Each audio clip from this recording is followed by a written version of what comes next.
Warning, the following video has flashing lights and also includes content that may be deemed inappropriate for some viewers. Viewer discretion is advised.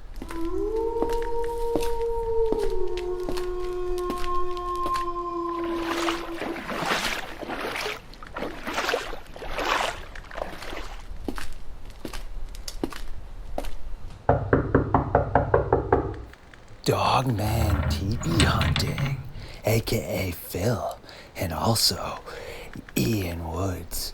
What has brought you to the Fox Den tonight? Of course, this must mean we are ready to once again hunt the Dogman.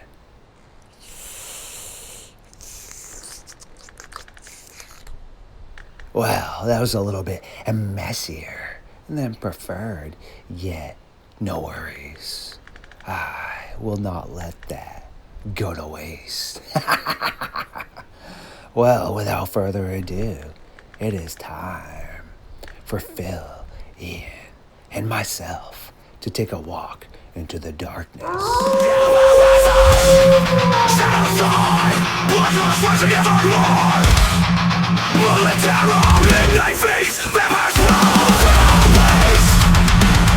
Stood up. I said, oh my god, it's a werewolf, and everybody in the car freaked out.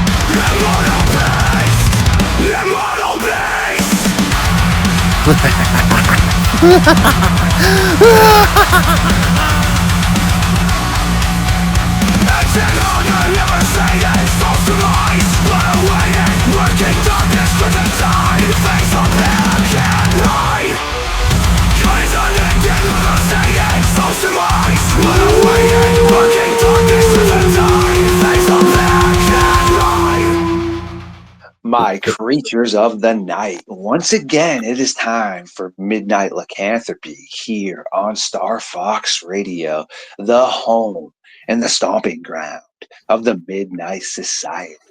Once again, we have Phil, aka Dogman Teepee Hunting. Yes, you should recognize that name because he is a bi-weekly host / guest here on StarFox Radio.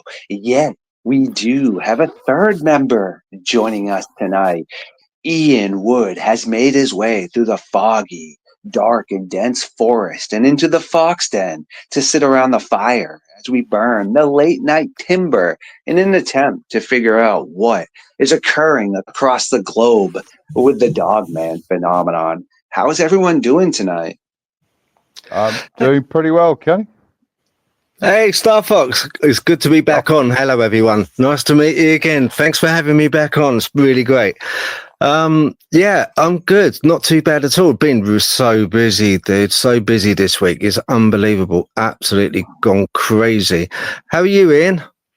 I'm very fine. Thank you very much. Good, sir. Yeah, good. Same here. Good. Busy day. Clearing out the garage for last week. Okay. An awful lot of rubbish. Okay, let's head it off with okay, StarFox, you got some questions for Ian because I think Ian is a UK Dogman hunter and well, Bigfoot as well over in the UK. Am I right there? That's the Bigfoot Sabe, or as we call him, the Green Man here. That's more secondary, but the Dogman werewolf. That's my main subject matter. Okay. StarFox, have you heard of the Green Man before? This is great stuff right here, my friends, and I actually have not heard too much of that. Like previously stated to you, Phil, I usually just spend all my research time on prehistoric modern-day predators, their behaviors, and also all the historical stuff that's going on with Dogman. So I have a ton of things I do find interesting, yet I really don't put much effort if it's outside of what I'm trying to figure out right now. So yeah, I would love to hear about that. But if both of you would like to tell the audience what you do inside of cryptids, outside of cryptids, give yourself a plug here. Okay, yeah, I'll fire away. Okay, I've got a YouTube channel which everyone's welcome, and I welcome whatever anyone comments you want to send, that's great, because with comments that gets the conversation going, and that's what we need in this, because there's an awful lot of speculation, not an awful lot of evidencing. So my YouTube channel is Dogman TP Hunting, as StarFox said. I've also got a TikTok, which is TP Hunting. I don't use that an awful lot, but it is there. And Facebook, and that is under my name, which is Phil Kotval, which is Kotval. It's a bit of a tongue twister. You would think by now I would call it Dogman something, but I haven't. It's kind of still under my name at the moment, but you can always catch me there and ask me whatever you so want. It's up to you. Where can people find you, Ian? Well, got the standard issue YouTube channel, but my main avenue, as I say, Dogman werewolf research. The sort of secondary is the wild man, or in Old English, the Vilvuza, the green man. I actually have seen them on 7 occasions over the years up at a place called Nooney Woods. But as I say, the canines, that's my bread and butter. I think just to clear things up for people, when in the UK, sometimes we call what's over in the States and other countries, they would call Bigfoot. We would call the green man. It goes back for hundreds and hundreds and hundreds of years. Yeah. There's been wood carvings of this character, and he's usually, strangely enough, whenever he's carved or illustrated in really old documents, you'll see him holding a club, which goes part and parcel with the sound of wood knocks. I'm not so sure. I don't know, but it possibly could be. But yeah, the Dogman is a really interesting character. StarFox, do you mind if I ask one question while I've got Ian on? Yeah, of course. And actually, before you do that, Ian, do me a favor. I would like to make sure to get all your links up in our video when it does pop out. So either send them to Phil and he can forward them on to me, or you can just hit me right up through Facebook Messenger and send your links there. And yeah, fire away, Phil. Okay, thanks, StarFox.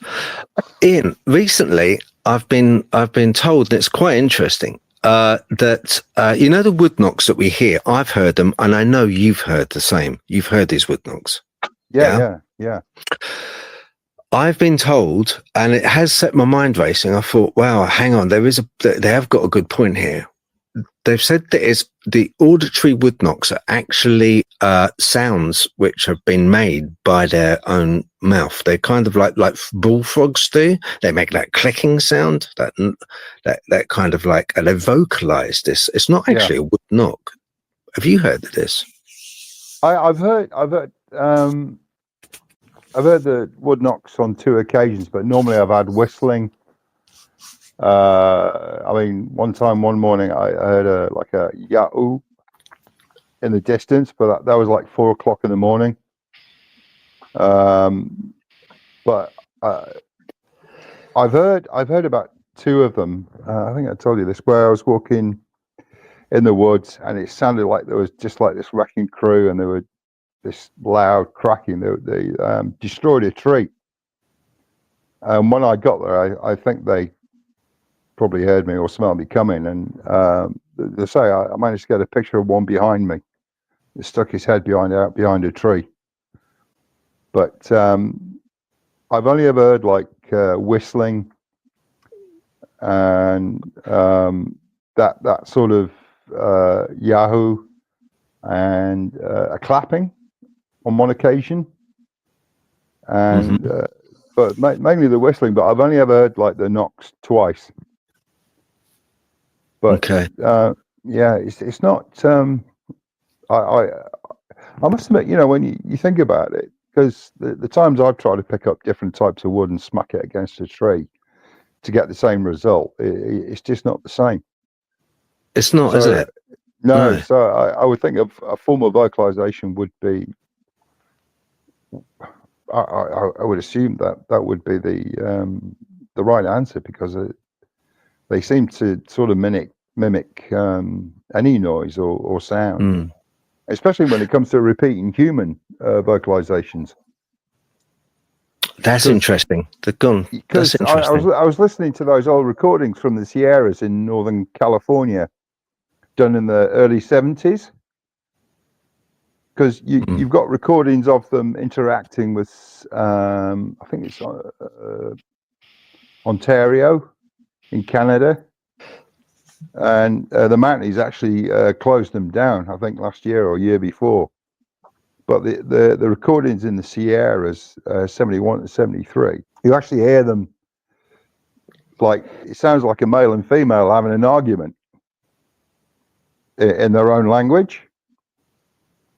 And then there's a point of where one of the guys who's recording this, he says Whiskey Tango Foxtrot, if you know what that means. Yeah.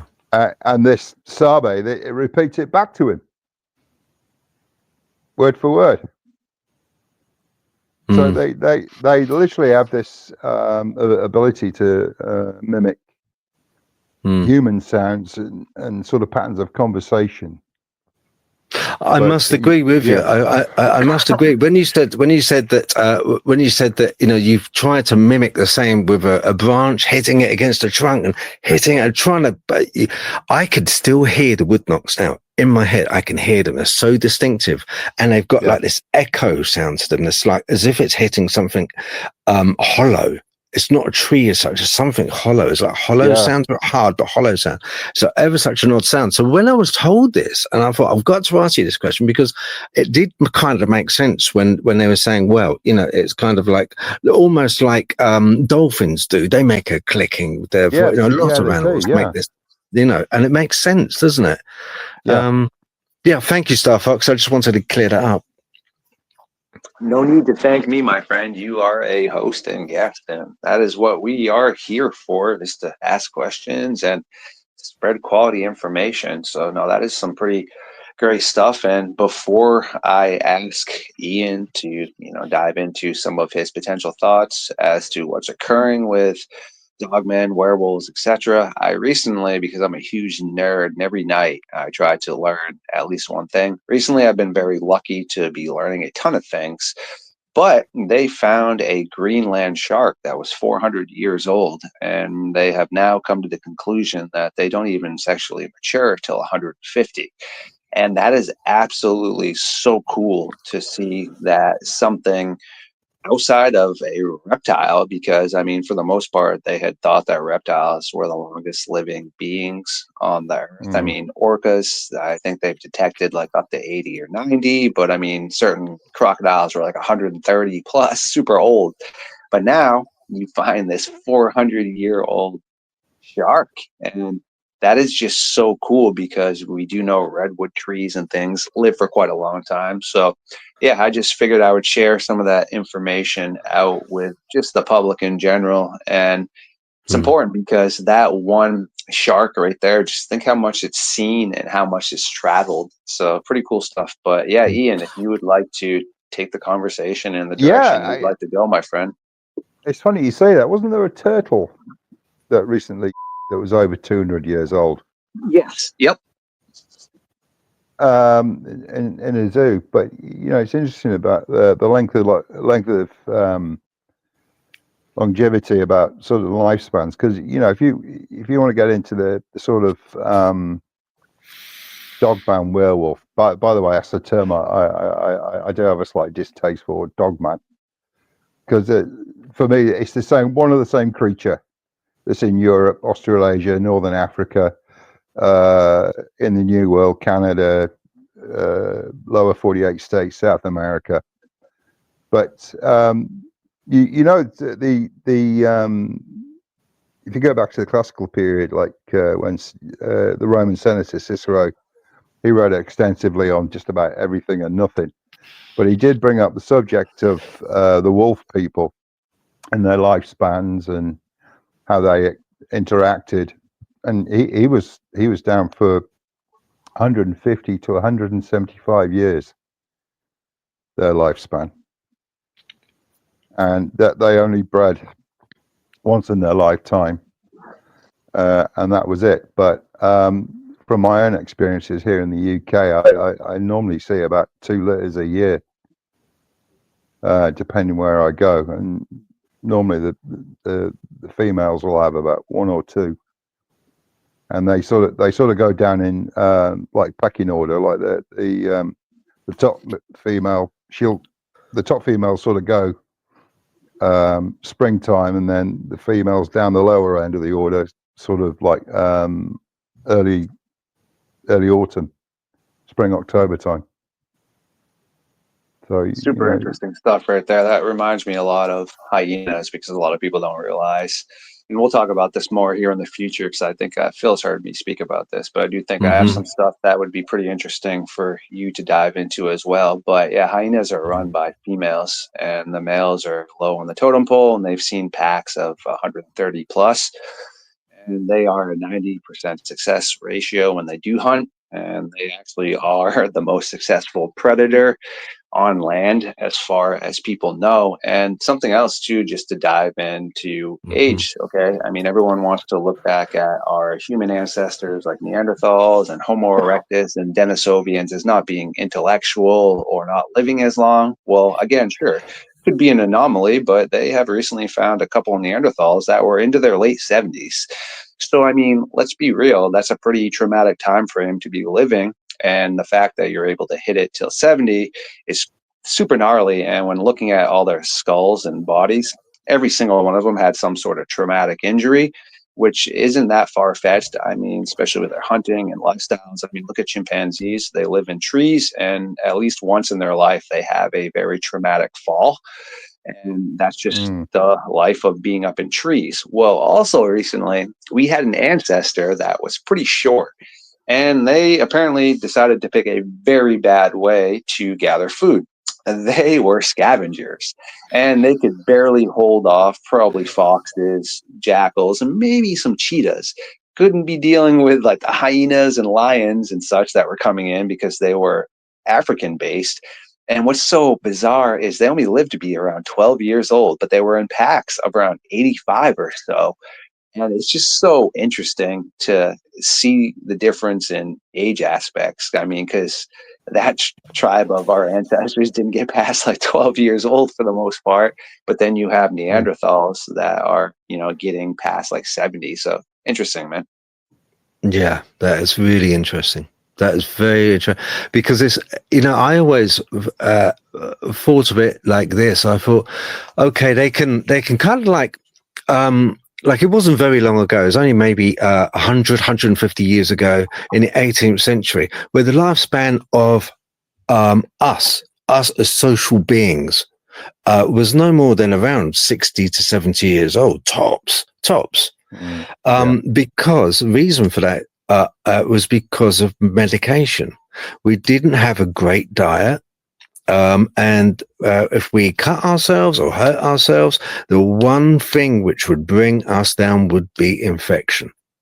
So, hearing that's kind of these guys, if the Neanderthals, and I'm a firm believer, like StarFox knows, that they had more intuition and knowledge than we gave credit for. And I think 1,000. Absolutely. And I think that they knew how to manipulate their own vegetation, and they knew how to make poultices, and they knew how to look after themselves. It's the only way they could have existed that long, because unless they wrap themselves up in bubble wrap and go around, if it existed back then, they're gonna cut themselves, they're gonna hurt themselves. So how on earth did they stop the infection? That's the biggest thing. I know, right? Isn't that so mind-boggling? Because like you said, infection's a real thing. I mean, I'm a nerd, so I like to learn everything, but I was reading and watching about an Allosaurus, for example, that had broken its foot. The infection set in, the bone grew over top of the infection, which then would have caused massive amounts of pain, then causing this Allosaurus to have a very strange gait, which then would put its other leg into a very high ratio of injuring itself. And they believe that's how this thing was unalived and passed away, was due to the infection aspects. So yeah, it's so interesting to think about, because obviously some modern day medicines are good. But then when you look back in previous times, I was actually discussing this with somebody the other day, just trying to show examples of indigenous people or people that are living in the Amazon and areas that they don't take modern day medicine, except they do eat pure food and they don't eat canned things. And these people are living to like 130. There was a chief that passed away from tuberculosis at 130. I mean, I don't care what kind of modern day medicine, that's not going to help. I mean, you're 130, dude. So pretty cool stuff. That's pretty. That's some good living in it. I mean, the problem with modern day medicines is they're efficient, and millions of people take that. It's a great way, which is very effective because it stops the signals getting to the synapses. It interferes with that and stops it getting to the pain centers, which is great. But it has a side effect, and that side effect is it deteriorates the lining of the stomach. It hurts the stomach. So there's always a payoff. So isn't that true, man? So true. So Ian, do you mind if I ask you, have you, it's a straight, really to the point question, Ian, have you seen what I would call a Dogman? Yeah, like I said, I stopped counting after 62 encounters. I was saying my first one was December 25th, Christmas Day, 2016. Can you explain? Yeah, absolutely. I mean, basically, I was at a place called Cane End, which is outside Reading. I just went for a walk in the woods, sort of thing. It was thick fog. There was movement out the corner of my left eye, and I turned around. This thing was 2 foot bigger than me, and I caught the right side of its shoulder and the side of the head, and it turned back into the fog. And I thought, well, that looks like one of those things. I thought, right, I'm going home. And first weekend in January 2017, walking down a pathway, and I was no more than about 3 to 5 foot. And there was one sat in a den with its back to me. It was probably about 4 to 5 feet on its haunches, and I was just transfixed looking at its black coat. And there was a parting right down the middle, and the coat was just clean and immaculate. There was no shine to it, but the blackness on it was just like the densest black I'd ever seen. And then the following weekend, I found a birthing den. That's where I got the picture where you see the muzzle sticking out the canopy of the tree as this thing looking down at me. Okay. And, Ian, can I stop you there? Right. Yeah. Can you, because you, it's brilliant, absolutely fantastic. And, 100%, I believe you saw these things, but can you explain what did the Dogman look like to you? Just to the first one you saw in the fog. Can you describe it for me? Oh, but say in the fog, like I say, I caught the side of the head, and it's just like a sort of Alsatian timber wolf type head, but it was just huge, and the right side of the shoulder. And then the one I saw in the den with the back to me, it just looked like an oversized Alsatian. And then, and then the cub that I took the picture of when it was in its den, the mother's behind me and the father's off to the left. And she was snorting in disapproval, and I was giving it bacon. And I didn't turn around because I just kind of felt like she was just like right at the back of me, and I just thought if I turn around and I might freak out. Anyway, but they just look the ones in the region where I go, they just look like an Alsatian type timber wolf mix, but they're long tails. And they're predominantly black. I've seen there's a white one up there, and there's one that's got a white stripe down the back of its back, and that's the one that leapt out of the tree in front of me and ran off with a deer. Took a deer. Took a deer. Yeah. And I went after it, and there was no blood. There was nothing. So I can only assume that he actually picked the thing up. And I've seen one burst across an open piece of ground, chasing 2 deer. And I've seen another one where it's literally they dig ambush pits, and they can compress their rib cage.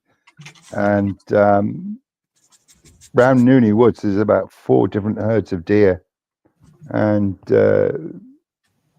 this herd of deer was just sort of plodding along, and this big black arm just came out to me like from under the ground, and just like to me like did like a judo roll on one of these deer, and then pulled it down. And obviously I went straight over to where it was, and anyway the thing had gone, but the deer just bomb burst.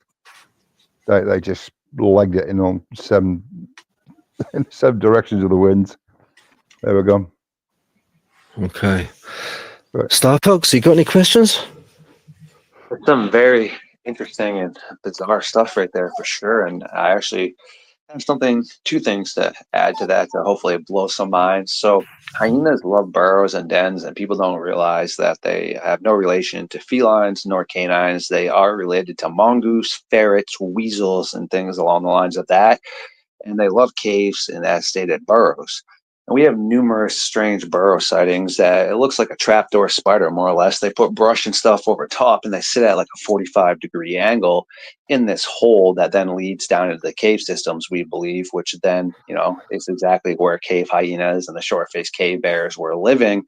So that's some pretty interesting stuff. And I'm very optimistic that here at the North American Dogman Project, my science team and myself, we probably do at the moment have the best evidence of a dogman. And the reason I say that is we've had a chance to dive into, unfortunately, some of the permafrost things that are happening, which means, obviously climate is changing, but amazing things are being found. So a catch 22. But over in Russia, I would like to think we're going to get some more information on this. I do not know because it's Russia. And once they do figure out, the DNA source of this, I would love for them to reach back out to us. But the fact that I was able to even get as much information as possible and the articles and stuff is amazing because it is Russia. Well, they found a head of what they cannot figure out. It's literally jet black, just like the Dogman sightings. It's got like some strange elongated fangs that are hanging down, and it's almost in perfect condition. And they do not know what lineage it comes from. They do not know if it's a modern day canine, an ancient canine. They don't know if it's a wolf or what, but they have other puppies and wolves that they have found that have completely different color and teeth ranges. So there it is right there. I am, like I said, pretty optimistic. That's the money shot right there. So I will definitely keep everybody posted as more information comes out. But oh yeah, that's for sure. Where can we find that? Where, if I wanted to find out more information when you get it, where can I find that from? I can get that to both of you, and I actually have a drawing that one of our science members did, so that way I can put it up in the video and it is copyright free, but then I can actually also send you the real articles and the real images as well. I just can't show those up in the video, but it's very easy for individuals to search online. If you type in 18,000-year-old black dog or black wolf head, it should pop right up. But like I said, I will send everything that's been sent to us from the original people that have found it, and definitely let you all dive into the. Yeah, because I was wondering if you're going to post it on your on the Facebook page, though, aren't you? I can definitely do it on Facebook, yes, because Facebook, we're not, trying to get monetized and make any sort of revenue off that, but you know how YouTube and anyone else rolls. I mean, if it's your images, sure, but technically now with YouTube, I could be, say, using an image of Ian and Phil's, and it's up to y'all to then report that. Whereas before, YouTube would be the ones, going amongst looking for that. So in theory, some of these people out there are playing with fire when they show images they don't own. But I've already had to go through a rebrand a while ago where I lost the rights to some sort of intro and outro that was done for me, which is why I started organically doing all my stuff. So I don't play with fire like that, and I will definitely try to have our artists draw things so that way I can show it. But also, like I said, I mean, it's out there. Anyone can directly search that, and I can physically send you the images too. So yeah, no, that's fine. I just thought, it's a way of like promoting the Facebook for you, Yeah. Ian, I'll tell you what, that is really interesting about the where they make the almost like a man trap in the ground. I'll tell you why, because I also have come across only twice now. I caught it on video where I've seen these rows of branches put down on the ground and then ferns and leaves placed on top. Yeah.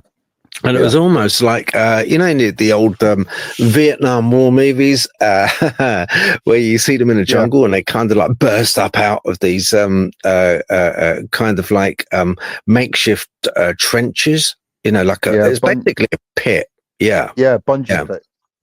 Yeah. And they...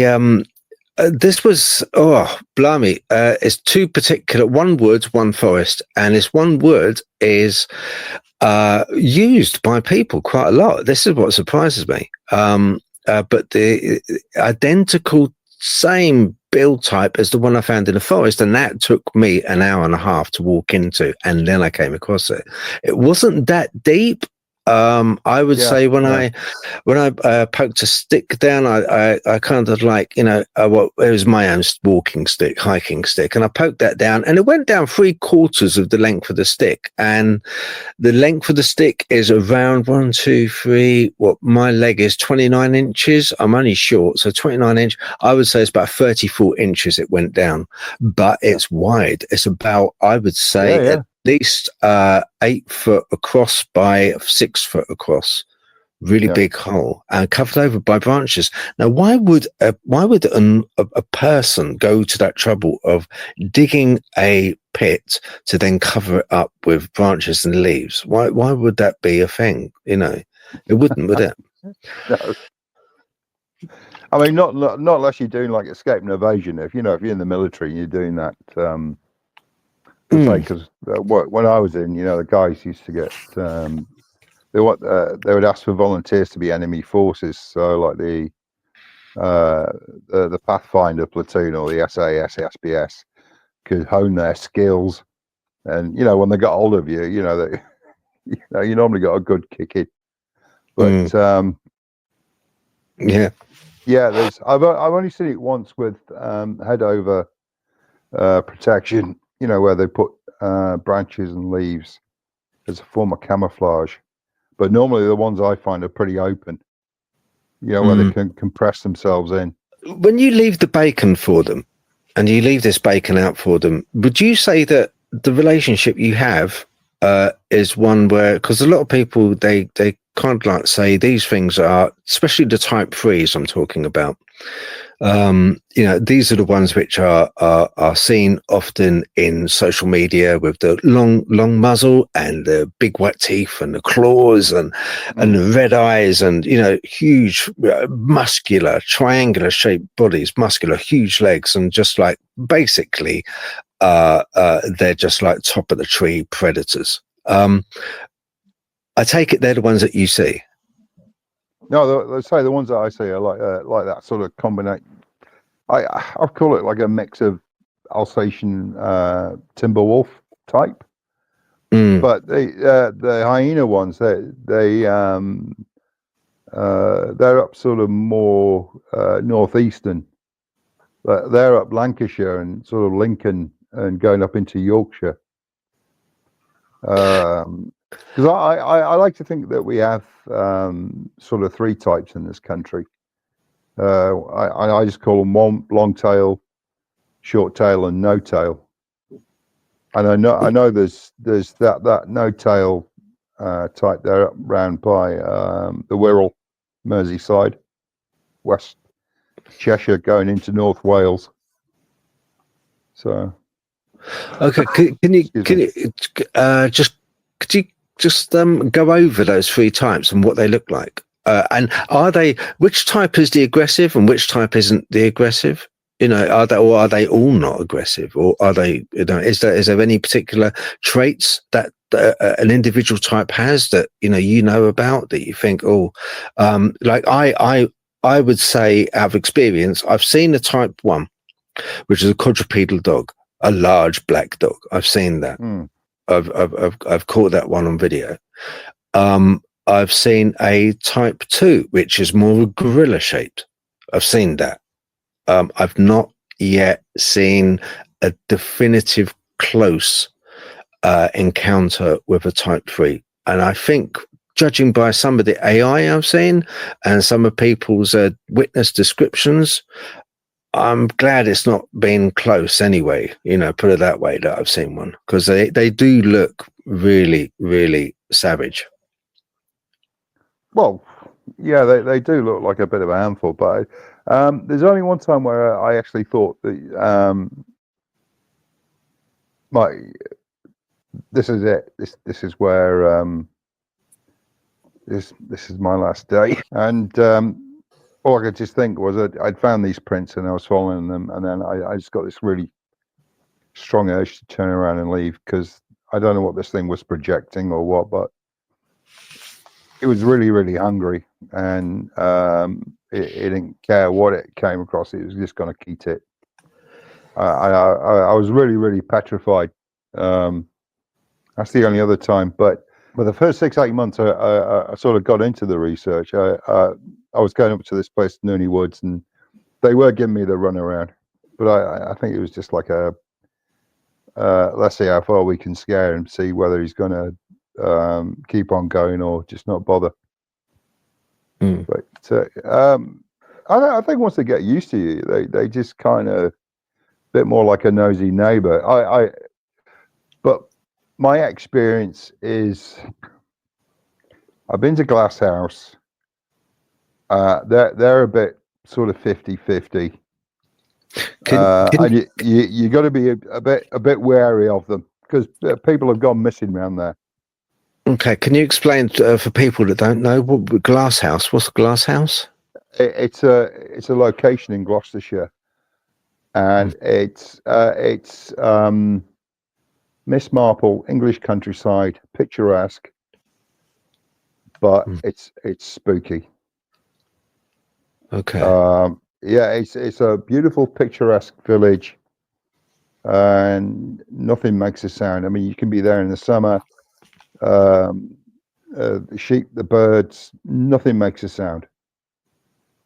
You can see them. You can see the cows, the horses, and all you can hear is the planes and the wind. Okay. StarFox, have you come across accounts where you've had witnesses say that these are these creatures are move in packs? I've heard about it, that they move in packs.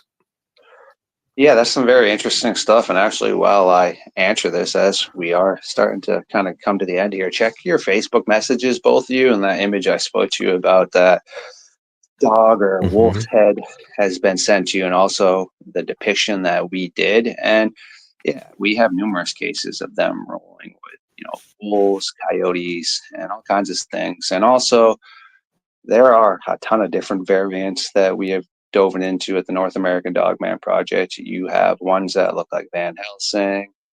You also have ones that are hyena based. You have Bearman, Bearzilla. You have Coyote Man. You have some that look like foxes. You have some that look like jackals. And that all really boils down to the cynocephaly, more or less, because you had two different kinds. You had the ones that had supposedly the humanish body, and either the dog heads, the jackal, the wolf, the canine, the hyena type heads. And also you have the other ones that had the full-fledged canine-ish body all over. And if you look at Cesius and Heratus and all of them, they speak about how these beings would take the fallen soldiers, whether it's theirs or humans, off of the field and consume them. And also, if you look at in other historical records, again, the cynocephaly are referred to as consuming people. And down in Africa, there is two different variations.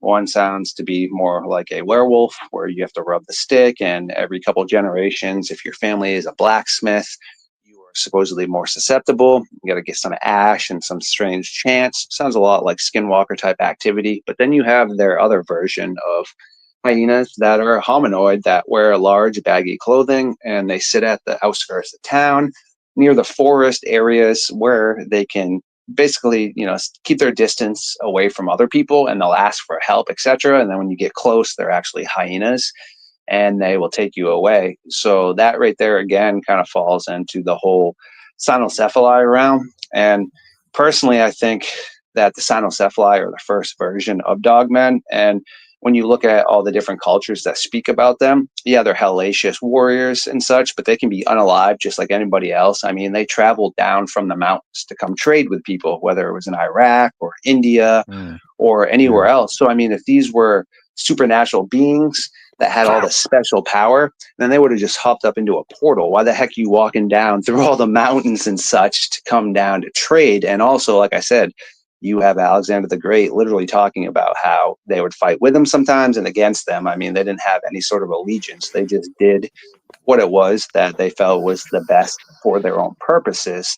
So it's definitely some pretty interesting stuff. I mean, this is just my thoughts. When it comes to like werewolves and things, that really ties into like the occult books, the SS, the Dirty Stash.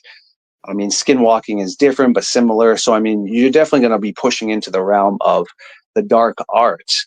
Yet, when you look at the cynocephali, I mean, they are documented all the way from China to Japan to North America to the Aztecs to the Mayans. And also, there are at least 30 ancestors of prehistoric animals that still could be existing, but also might not be existing, that also fall right into potential ancestors as to what a dogman could be. I mean, look at the Amphicinodades.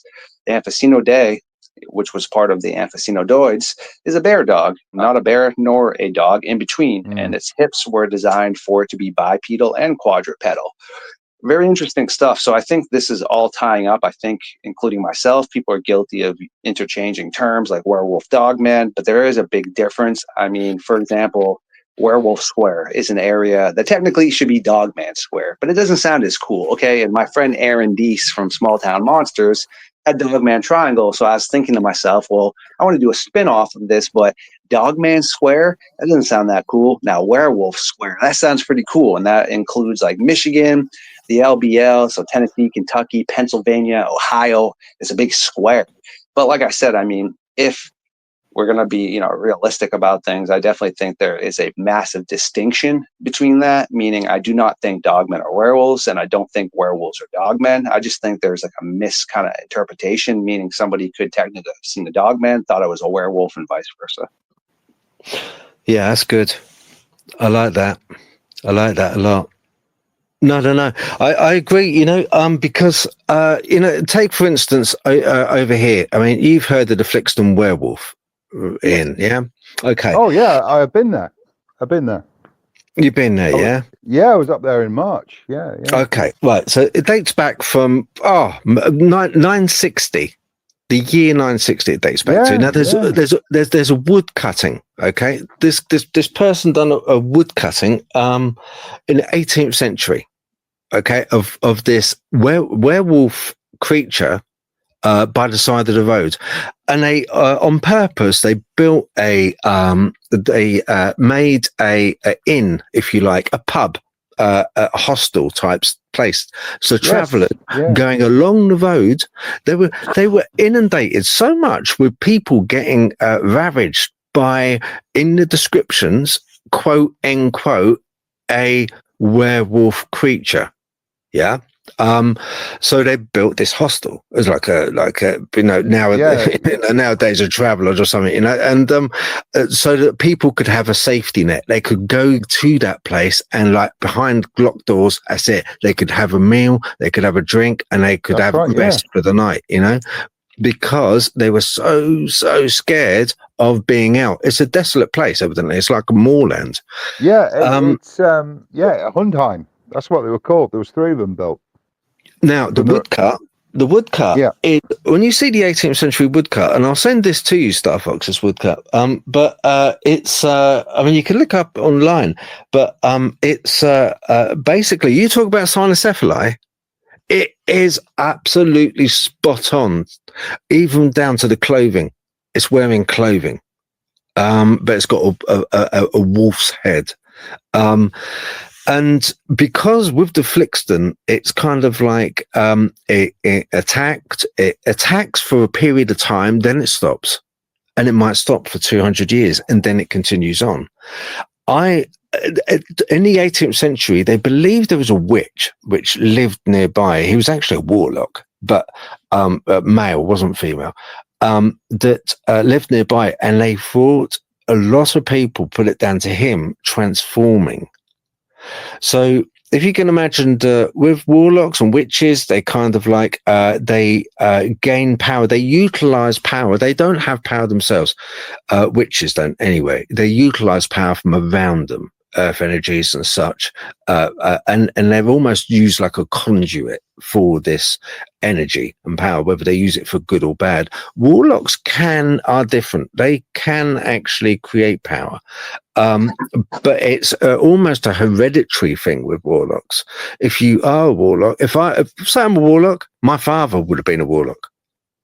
There's no way in the world that he would not have been a warlock. It's one of those things. It's sort of like a passed on genetic thing. But he was meant and blamed, this guy was, for transforming into this werewolf.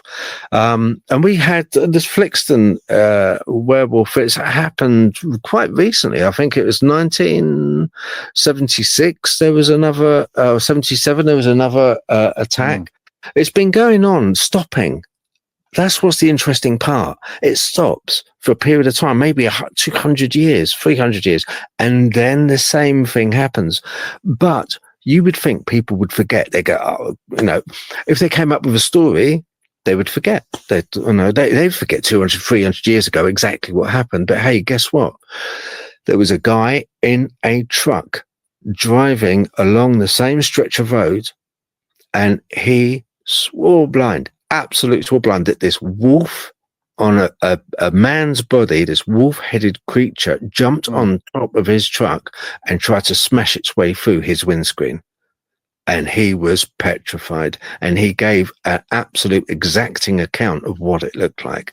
And it looked just like the accounts from 300, 400, 500 years ago. And the same circumstances as well. I find that really interesting. And it goes back to, is it an occult thing? Is it kind of with werewolves alone? I think Dogmen, I think there's something different. I think maybe they're genetic. I'm starting to think they are more slightly different. There is a division there between werewolves and Dogmen, I believe. I agree too, my friend. That's very well stated. And actually, before we let both of you kind of get back to the busy stuff you're doing, I wanted to touch on that as well. And my friend, I haven't spoken to her in a little bit. I don't know, because you're over there. Have you ever heard of Deborah Lilith Hatchwell? She does like BBR investigations. Yeah. So she actually had spoken to me when I first started in the beginning, kind of diving into this. She had actually helped me learn a ton from European stuff. And she actually was the one that informed me that the American Werewolf in London is actually based off a pub in real life that was near the moors, where people actually were seeing these strange canine or these entities, and they would go in there and talk about it. And the person that ended up making American Werewolf in London had heard about that and actually tied that into his movie. So I just found that to be pretty interesting too. That pub, the Slaughtered Lamb, that's actually in North Wales. Yes. Yep. Yeah, that's I've done 2 trips to South Wales where I've had a couple of encounters, but North Wales is it's a lot more hilly, so you'd have to spend a couple of good weeks around there. But I know the pub, the Slaughtered Lamb, it's on one of those villages out in the middle of nowhere. But it's a real place. Yeah, I agree. I was up Prestatyn this year. I was in North Wales and I found some interesting stuff up there as well. I was up just south of Prestatyn, just south. There's a lot of caves up there as well, StarFox. You find in North Wales. Very interesting place to visit. And it's rugged. It's almost it reminded me a lot of Scotland, places in Scotland. North Wales is very, very rugged. Even I went to Anglesey and you go to Anglesey, and it's like a kind of like it is an island just off the coast of Wales. Beautiful place, but I found evidencing there of dogmen. I did a video. I haven't dropped that video yet, but it's I would say it's one of the places hotspots in my book, North Wales, for dogmen, definitely. But yeah, no, I mean, I'm happy. If you want to wrap up, you can wrap up. Oh, one last thing I would mention though, because Ian is Ian. Yeah. The clothing. I found the clothing in the trees. Yeah. You found that as well, haven't you? Yeah, Jeans in yeah. the trees, t-shirts, Boots. I mean, there's another. I told you about the abandoned cars around Nurney Woods in the van. Yeah. Yeah, there's another one up there at the moment. It's been there for 3 weeks. Same spot, but So, but I mean, what do you think the clothing that people find? Sort of like when we're talking. Look, I'm. I get it. People do make out in the woods, forests. Maybe a few centuries ago, I did. When I had the energy, but nowadays it's kind of like when you go walking into a forest for an hour in the middle of nowhere. And you find pristine, not dirty. Yeah. A clean pair of jeans hanging in a tree really high up. Yeah. And knotted. And the legs knotted around a branch like it's been tied. And I can't make head nor tail of that. I do not know. I found body warmers, coats, hats. But the weirdest thing is a pair of kids' Wellingtons, like for 2 to 4 year olds. Just placed in the middle of the pathway. That's strange. No mud on them.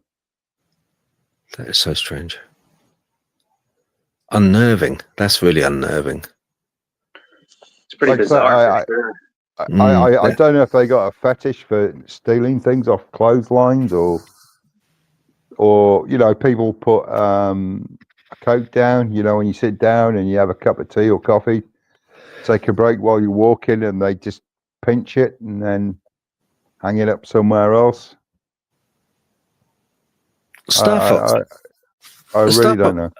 I know, Ian. It's incredible. Have you come across StarFox on North American Dogmen? Have you come across clothing in the woods? Well, to blow your mind, I mean, here in the United States, we have anywhere from 1,100 to 2,400 people a year that go missing, and only 5% are found. So, I mean, just do the math right there. And sure, of course, that's occurring. I mean, we find abandoned campsites all the time. I mean, logically, I step back and think that we do have homeless encampments all across the United States. So, sure, that could be obviously involved. Could have some punk young kids that just want to clean up afterwards, or you could have had somebody that just got snagged up, and that's pretty much a big thing. I mean, there's Highway 666. There is also another road up in New Jersey where they find abandoned cars all the time and such. So yeah, I mean, it's not really that far-fetched to think. And I'm a big believer in the whole hyena thing too. Like I was saying, every ancient species of hyena, for the most part, that was pack-oriented and predator-based, all has into their name something that means consuming people. So whether it was a certain ancestor when they decided to name the hyena, but they also all crushed the heads of their victims. And that's something like up in the Nahanni Valley as well. And also, hyenas still to this day love feeding on people. So again, I'm a huge believer that cave hyenas, as well as just hyenas from back in the day when people were royalty and brought them over, are taking people. I mean, we don't know anything about the cave systems. Cave hyenas and short-faced cave bears spend around 90% of their time in caves, and we know nothing about those. So if a cave hyena, which is in a pack, comes out and snags some people and pulls them back, you're not ever going to find them. And also recently in Saudi Arabia, why is it the Smithsonian found a cave system by mistake that is full of hyena bones that have been taken in there and fed upon, meaning they're all animal and human bones. Mostly, I believe they said 70% are human bones. So for the past 7,000 years, these hyenas have been stocking this huge cave system up with human and animal bones, feeding on them. Well, last time I checked, there are no known hyenas that live in Saudi Arabia. And also, the only type of behavior of known hyenas that did that are spotted hyenas and cave hyenas. Well, just think, it's really not that hard to think if a group of hyenas went into a cave system in Africa, they could easily pop out in Saudi Arabia. What do you mean, Star Fox? How? Well, the ocean is the ocean, but underneath the ocean, there are cave systems as well. So I just encourage people not to always have to look at the land bridge or frozen points in times, because the whole entire world is built on layers of cave systems. So, I mean, down in Massachusetts, where I'm from, down in Back Bay, there was an area that already kind of was a tunnel system that went underneath Back Bay. So what did we do? We just modified it a little bit, and we drive underneath Back Bay. Wait a second, you're driving underneath the water and going up through another area through a cave system. So yeah, it's pretty interesting stuff. Yeah. Man. Yeah. That Highway 666, that's been renamed, isn't it? It's got a different number to it now. Yeah, 491. And that's actually, so again, before we let everybody go, something we've been diving into. Personally, it's tough. So I'm spiritual, I'm not religious. So when I learn things, it's always through people that specialize in religious history, etc. But if you look at things, for example, like 666, it's only in a very small amount of religion where that is considered negative. In other religions, it is spiritual numbers that match up with the solar system, all kinds of other things. So personally, do I think because it was named Highway 666, it caused occult activity? No. But I do know that it was also built through some sacred and indigenous lands. So there you go. You're going to have a little bit of problem with that. And I also do think because of its name, you probably got a bunch of bozos that did go there and started trying to do occult activity and such. So sure. But the self of Highway 666, no, I don't think that has anything to do with it. But I think obviously building it through, spiritual lands that were cursed, and then having people go there and consistently try to summon things. Of course, you're going to pollute an area with negative energy now. So. Oh yeah, for sure. Yeah, we have over here. We have it.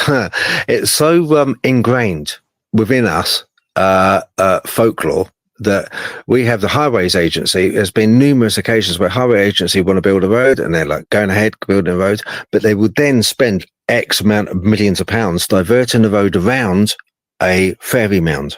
So you get these fairy mounds, or sacred places, and they will actually spend a lot of money altering the road just to go around a fairy circle, a fairy mound. 100%. I mean, it's super interesting for sure. And as we are closing, unfortunately, to the audience, the Midnight Society book for the evening. I mean, we will get everybody back on. And I mean, Ian, you're welcome here whenever you'd like. I mean, myself and Phil link up every Wednesday. But a little food for thought for everybody to think about. It's like same thing with the whole LBL. I mean, that area was taken away from indigenous cultures, forced out. It was then flooded, which means now you have a ton of graveyards that were flooded. And then they also kicked out modern day settlers there as well. So not only do you have the indigenous cursing the land, you have modern day settlers cursing the land. You also have the Eastern Kentucky witches and things that curse the land as well because they were shunned. So you have all this super negative area. And then what did they do? They basically built a recreational area over all of this. So, I mean, yeah, when you get all these strange and negative activity, well, I mean, you don't need to be a genius to know that you pretty much just did 4 things that probably weren't the smartest. Yeah, no, for sure. Okay, what I'm going to do, I'm going to, are you okay to end it there, StarFox? I do appreciate everybody again hanging out with us tonight and trying to figure out what the heck is occurring. Everybody's links will be up in the video, so please do go over and support their threads as well, because we are all a team here. And no worries to the audience. As stated, we will get everybody back soon. And well, we have a massive encyclopedia here in the Midnight Society book to always churn through. So stay safe out there, and I look forward to seeing you all here soon. Ooh, you legends, you. If you did make it this far tonight, I truly do appreciate and adore every single one of you. Stay safe out there, and please like, comment, share, and feed the algorithm.